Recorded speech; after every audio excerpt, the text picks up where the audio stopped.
ನಮಸ್ಕಾರ ವೀಕ್ಷಕರೇ. ಕಾಲುದಾರಿ ಬಂಡಿಜಾಡು ಕೂಡ ರಸ್ತೆಗಳೇ ಅಂತ ಹೇಳಿ ಹೈಕೋರ್ಟ್ ಒಂದು ಆದೇಶವನ್ನು ನೀಡಿದೆ.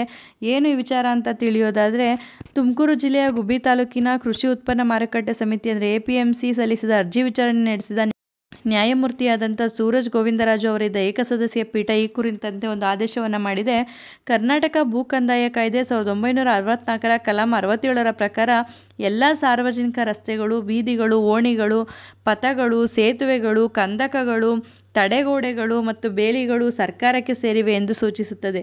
ಕಾಲುದಾರಿ ಅಥವಾ ಬಂಡಿಜಾಡು ಎಂಬ ಗಾಡಿ ಜಾಡು ಈ ಹಿಂದೆ ಕರೆಯಲಾಗುತ್ತಿದ್ದ ರಸ್ತೆಗಳೆನಿಸಿವೆ ಎಂದು ನ್ಯಾಯಾಲಯ ಅಭಿಪ್ರಾಯಪಟ್ಟಿದೆ. ಕಾಲುದಾರಿ, ಬಂಡಿಜಾಡು ಸ್ಥಳವನ್ನು ಗ್ರಾಮದ ನಕ್ಷೆಯಲ್ಲಿ ಮತ್ತು ಸಂಬಂಧಿತ ಕಂದಾಯ ದಾಖಲೆಗಳಲ್ಲಿ ಗುರುತಿಸಲಾಗಿದೆ. ಭೂ ಮಾಲೀಕರಿಗೆ ಸಂಬಂಧಿಸಿದಂತೆ ಈ ಭಾಗವನ್ನು ಬಿ ಖರಾಬ್ ಎಂದು ವರ್ಗೀಕರಿಸಲಾಗಿದೆ. ಈ ಜಮೀನುಗಳು ಸರ್ಕಾರಕ್ಕೆ ಸೇರಿದ್ದರೂ ಸಾರ್ವಜನಿಕರ ಹಕ್ಕನ್ನು ನೀಡಲಾಗಿರುತ್ತದೆ ಎಂದು ನ್ಯಾಯಪೀಠ ಹೇಳಿದೆ.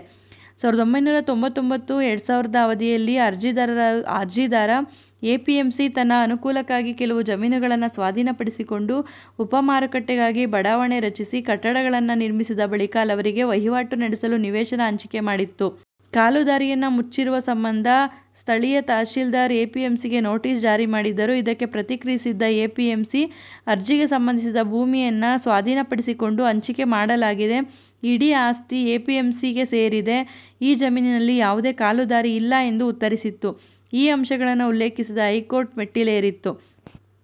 ಇದಕ್ಕೆ ಆಕ್ಷೇಪ ವ್ಯಕ್ತಪಡಿಸಿದ ಸರ್ಕಾರದ ಪರ ವಕೀಲರು, ಕೇವಲ 10 ಎಕರೆ 15 ಗುಂಟೆ ಜಮೀನನ್ನು ಮಾತ್ರವೇ ಸ್ವಾಧೀನಪಡಿಸಿಕೊಂಡು ಅರ್ಜಿದಾರರಿಗೆ ಹಂಚಿಕೆ ಮಾಡಲಾಗಿದೆ ಮತ್ತು ಪಕ್ಕದ ಬಿ ಖರಾಬ್ ಭೂಮಿಯನ್ನು ಸ್ವಾಧೀನಪಡಿಸಿಕೊಳ್ಳಲಾಗಿಲ್ಲ ಅಥವಾ ಅರ್ಜಿದಾರರಿಗೆ ವರ್ಗಾಯಿಸಲಾಗಿಲ್ಲ ಎಂದು ತಿಳಿಸಿದ್ದರು.